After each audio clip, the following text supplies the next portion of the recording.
Hello friends, welcome to another Word of Gord. Today I'm going to speak on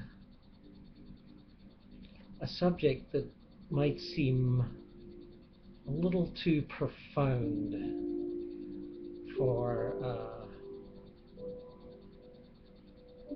light entertainment, but it's always been part of my mission to blend profundity with light entertainment, as some of you may have suspected all along. Enlightenment is more of a comedy than a tragedy.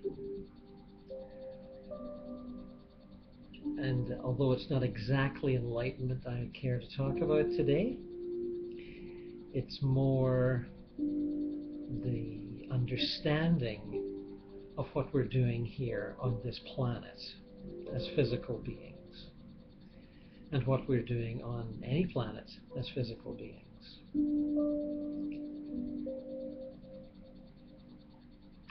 And to tell that story involves a certain degree of enlightenment. Yes. It's the old mystery school updated. You could have learnt this in Atlantis. You could have heard this in Egypt. You could have heard it in the Dark Ages. You could have heard it in ancient Greece. Usually in secret. Generally not in the public square or a tavern, but you never know. It's the principle of Hermetic wisdom, amongst other things. And some days one sees it more clearly than others. And today was that kind of a day for me. Now, whether it was the unexpected rain, or watching an old Terence McKenna talk from 1991, or reading a critical analysis of one of Syd Barrett's poetic songs from the Madcap Laughs. Who knows? And ultimately it doesn't really matter. A certain number of elements combined to boost me into that space. And I felt quite in tune with my higher self, quite in tune with the Godhead, the radiant void, the bliss of non-being, etc., etc. We come to planets because we wish to have the experience of incarnation on that planet. The specific conditions that have been engineered by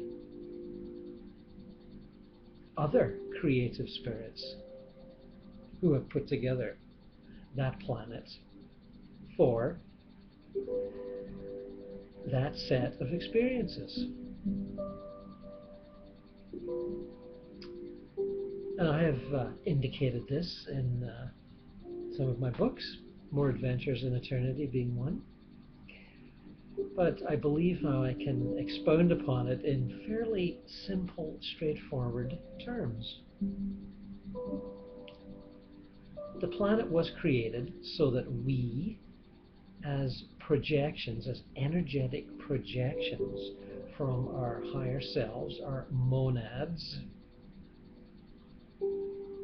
Yes, that's the same monads as the philosopher Leibniz wrote about, the same monads that theosophists talk about, wrote about, the same higher selves that many New Age teachers speak of.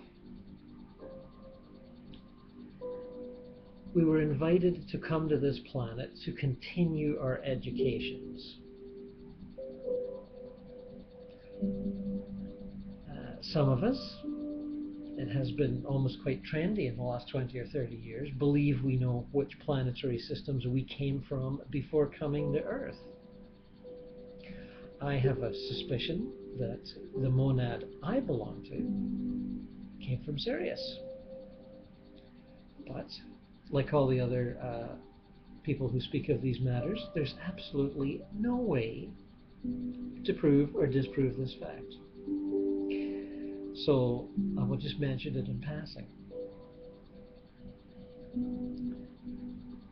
So we arrive here as monads, as beings of light, as trans-dimensional, interdimensional beings of light who have had significant educative experiences on other planetary systems, but feel, believe, understand that the education course offered by planet Earth, or Gaia as we now call her, is unique and will give us experiences that we have not had elsewhere. And that is why we are here, more or less. And as the experiment moved on through the millennia, as you know from geology and a number of other studies, the planet has been here for quite some time, although generally uninhabitable for a good part of that quote-unquote history. And life seems to have evolved from simple single-celled beings to more complex forms.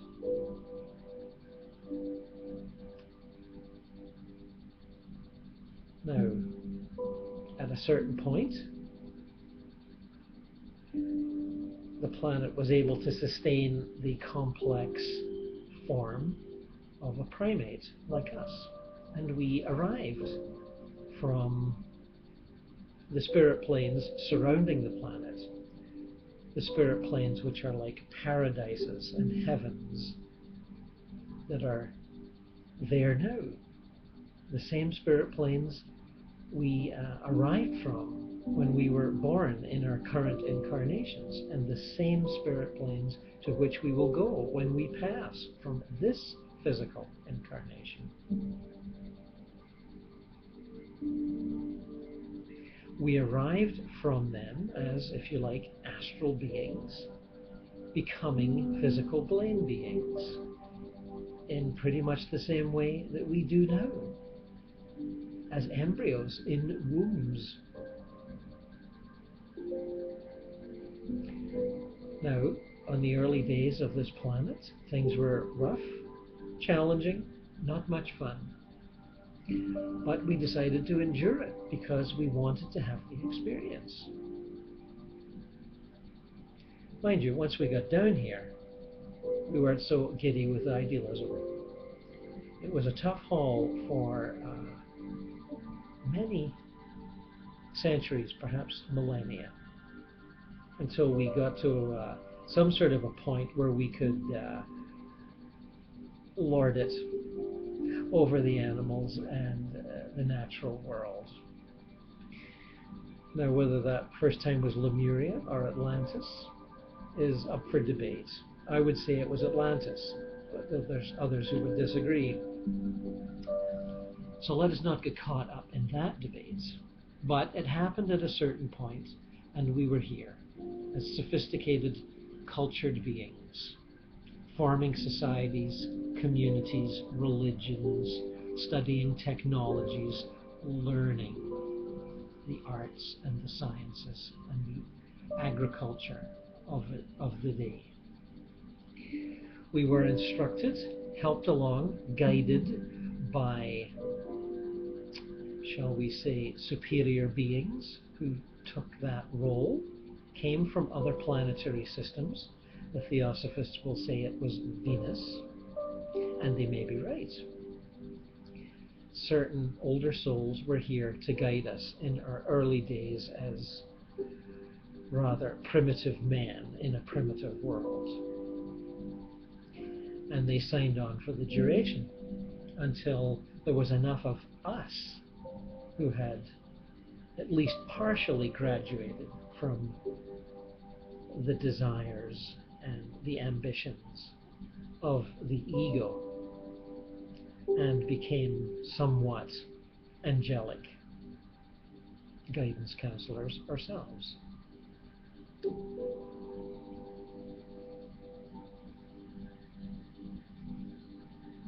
So, here we are in the midst of our education. Some would say it's coming to a close. I would say I don't think so. We're just past the middle as far as I can tell. 2012 will be a marker point, but not an end point, and not a particularly startling revolution in any sense. It will be the beginning of a new age. The ramifications and parameters of that new age won't be immediately obvious. Might take another 50 years for us to fully enter. 50, 75 years, that's not quite apparent to me anyway, although others will speak confidently. I do not share their confidence. Because although we are following an ancient divine plan for the evolution of both the body and the spirit on this planet, there are certain flexibilities, certain wild cards, certain mavericks that cannot be predicted completely. There are parameters to the game, but what goes on within the game, within the playing field, has flexibility, has growth potential, and has the potential for retardation, depending on which spirits influence us. The masters of the left-hand path also have a very free hand in retarding our evolution towards, how shall we say, blissful unitary consciousness. They signed on as what some people would call rebel angels a long time ago in order to stimulate and provide portals for that separative, that egotistical, that ambitious consciousness, that ruthlessness that puts the self above all others, that tribalism, that nationalism, that we're better than you stuff, and we deserve to be the elite, and you deserve to be the slaves, or the well-paid slaves, as we have in the modern world. Well-paid slaves with lots of entertainment, hobbies, pastimes, and all that neat stuff. Oh, and recreational drugs, let's not forget that. So, parameters of the game. We were allowed to trash the planet once, or more or less trash the planet, on the Atlantis experiments. And as I understand it, we will not be allowed to do so again. And I have written in my books of those nuclear triggers that are floating around the world. Have you noticed that none of them have actually triggered anything? Have you also noticed the missile silos, where the UFOs float over and neutralize the triggering systems, just as a little display of power? Well, take note. We are being observed, we are being watched. We will not get the chance, or those of us who tend toward the paranoid and the careless, egotistical, warlike ways, will not be allowed to do so again. We haven't exactly been warned, but we've been shown. We won't be allowed to do that. We're certainly allowed to have our little tribal fisticuffs in little corners of the world, and they will continue. as those souls still have to work out that particular set of karmic lessons, which a good deal of us learned in World War I and World War II, but not everybody. So, the parameters of the game. Well, as is almost obvious if you study Hermetic wisdom or the Kabbalah or any number of the esoteric teachings coming down to us from, I would say, Egypt via Greece, but others would disagree. We are aiming to become godlike. Godlike creative beings, not limited human desire bodies. Fearful, limited human desire bodies. Doubtful human limited desire bodies. You will notice, those of you who have studied the past life and between life regression books, those of us, some of us can remember in our between life periods being taught how to fabricate matter, amongst other chores and fun games. People remember fabricating little leaves, little rocks, and if you've read my books or others, you will see tales of how almost anything can be created on the astral level by thoughts. In fact, thought is the way of creating on the astral level. It takes a bit of learning, but once you've got it down, no problem. It is the intention of the ancient divine plan to bring that astral creativity, that astral thought creativity to the physical plane. How long that will take? Again, that's one of the flexible possibilities in the game. Might take 10 years, might take 50, might take 100, but it's going to happen. So as we move towards our divine little deity type status, and taking along with us the requisite amount of humility so that we don't get too carried away with ourselves, we will be fulfilling the mandate that was chosen for this planet to move from very basic, limited, stressed out, paranoid, egotistical consciousness to a blissful, enlightened, trans-dimensional state. There will come a time when, as a physical being, you will be able to feel who you are on the astral plane, and the mental plane, and the causal plane, and the Buddhic plane, and the monadic plane. You will understand that all these beings are actually versions of you,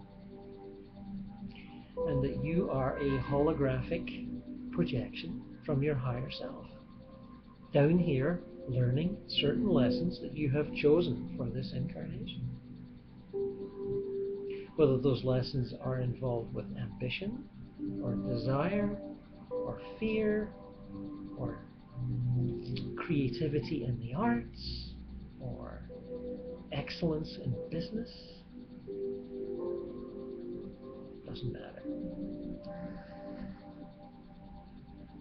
It can be any of those lessons. It can be several of them, and it usually is several.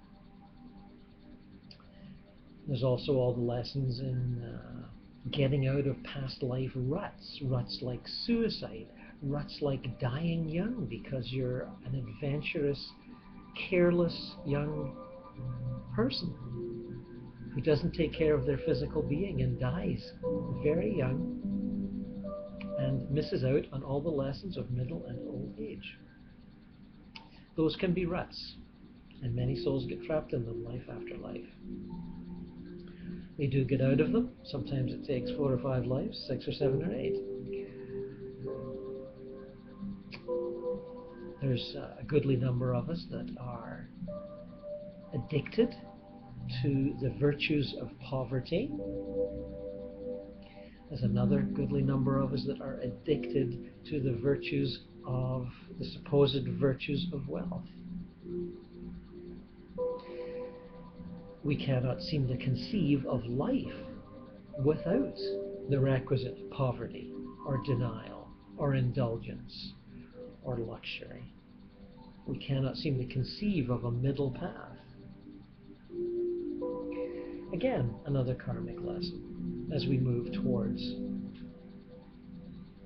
minor deityhood, divinity, the full understanding that we are and always have been transdimensional, eternal, omniscient, omnipresent beings of light that choose to limit their consciousness radically down, down, down, down, down, down, down through the planes to a little speck on the physical plane where you feel alone and abandoned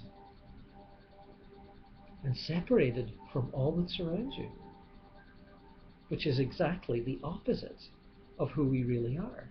We are connected to everything, to each other and to everything else. Every sentient form around you will respond to your thoughts, to your desires. And if you really want to get really crazy,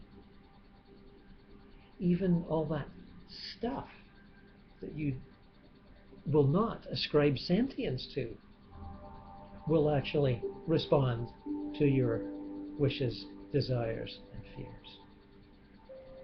In a fairly subtle way, mind you, but it will respond.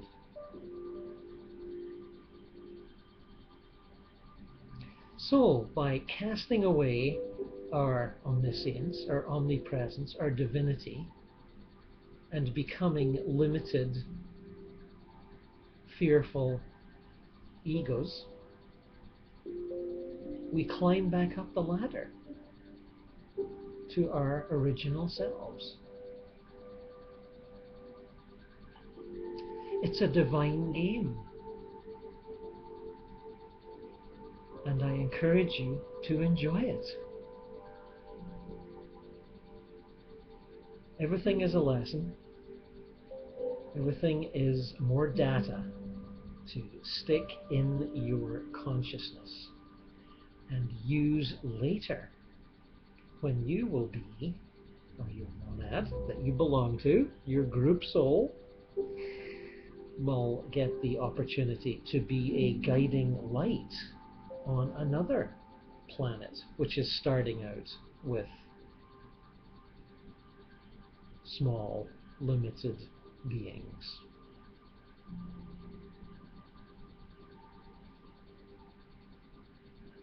Every man and woman is a star. Remember who wrote that?